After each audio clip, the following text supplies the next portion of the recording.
ჩემი სული მოგიბარა უღარ მკითხავ რატომ გეტრფი საკეთებელი ყოველთვის ბევრია ადამიანი თავის შესაძლებლობას ადვილად ვერ ამოწურავს მაგრამ აი აქამდე მოსულ პერიოდში ცოტა რამე არ მიკეთებია სიმართლე ვთქვა სამსახურები გამოვიცადე ბევრი გარემოება გამოვიცვალე სკოლიდან და სტუდენტობიდან უკვე ფაქტიურად აი სტუდენტობის პერიოდის დასრულებისთანავე ფაქტიურად უკვე სამსახურებს შევეჭიდე. პროფესიულად ხელოვნებისკენ წავედი დაახლოებით 2008 წელს ბატონ ომარ გველესიანთან ბერმუხაში.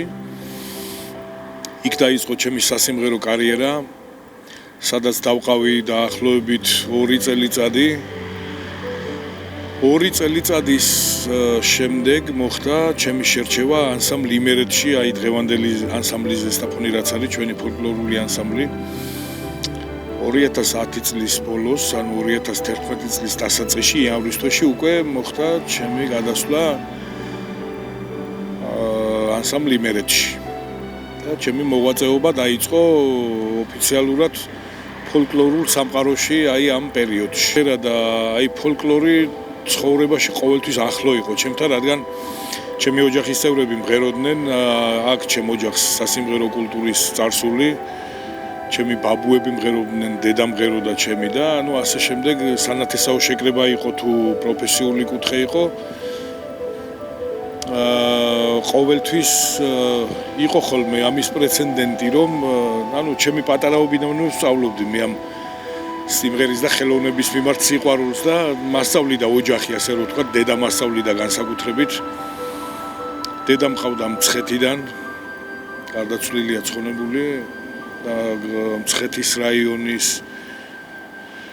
სოფელია ბიწმენდი, სადაც არის დედის მხარე, ანუ იქეთა მხარეც მღეროდა და ჩემი მამის მხარეც მღეროდა და როცა შევიკრიბებოდით ხოლმე ერთმანეთთან, ერთი ანსამბლის ტოლფასი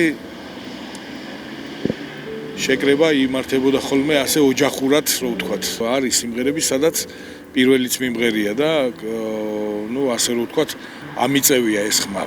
პირველი ხმა მიმღერია, მაგრამ ხშირად მიწევს მეორე ხმა, რომ მიმღერო და ნუ ბევრი სიმღერა უმრავლესობაში მაინც სოლო მეორე ხმით იწყება.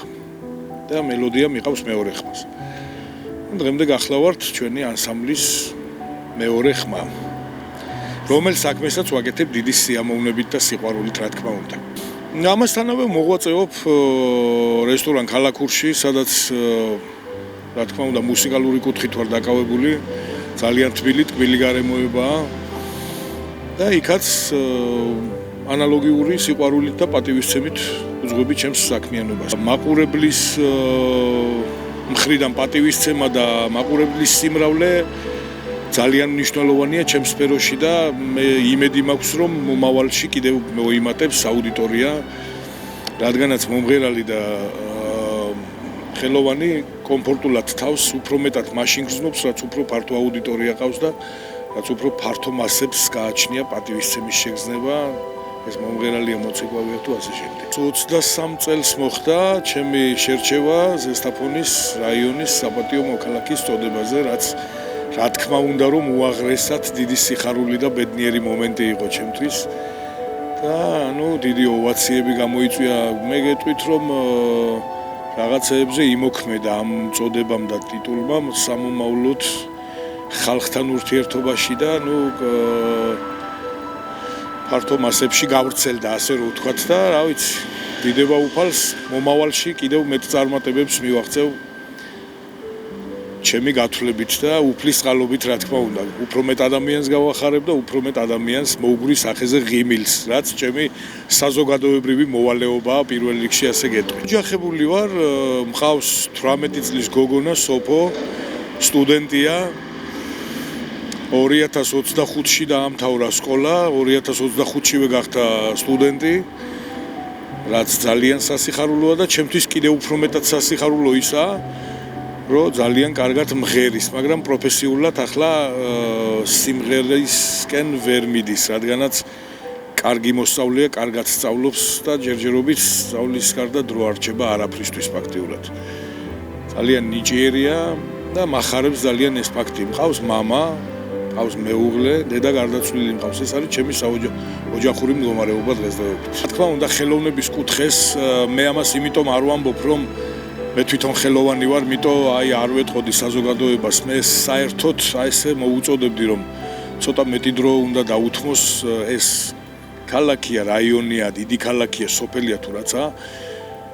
სულიერებას უნდა მივცეთ საშუალება, რომ ცოტათი დაგვაწყნაროს და დაგვამშვიდოს. უნდა ვიაროთ სპექტაკლებზე, უნდა ვიაროთ კონცერტებზე, უნდა ვცეთ ხელოვან ადამიანებს პატივი, რადგანაც იმათთვის უფრო ადვილი იქნება, ანუ ჩემი სფეროსთვის უფრო ადვილი იქნება საზოგადოებასთან ურთიერთობა, რომ უფრო მეტად გადმოვცეთ ის სიყვარული, რაც გულში გვაქვს და რაც გვინდა, რომ ხალხს ვაჩვენოთ და გადავცეთ, ჩემო ბატონო და აუცილებლად დიდი ჩართულობა უნდა იყოს მომავალი თაობის. აუცილებლად უნდა გამრავლდეს, მომრავლდეს სკოლები, საგანმანათლებლო დაწესებულებები, ხელოვნებას რაც ეხება, ზოგადად რა თქმა უნდა, რომ უნდა გამრავლდეს ყველანაირი კუთხით, მაგრამ ხელოვნებას უნდა დაეთმოს ცოტათი მეტი დრო, რომ საზოგადოებაში სულიერება ამაღლდეს და რა თქმა უნდა, მორალი კიდევ უფრო მეტად განვითარდეს. ამას ვეტყოდი საზოგადოებას, რომ ცოტა მეტი პატივისცემა გამოიჩინოს ხელოვნების წრის მიმართ.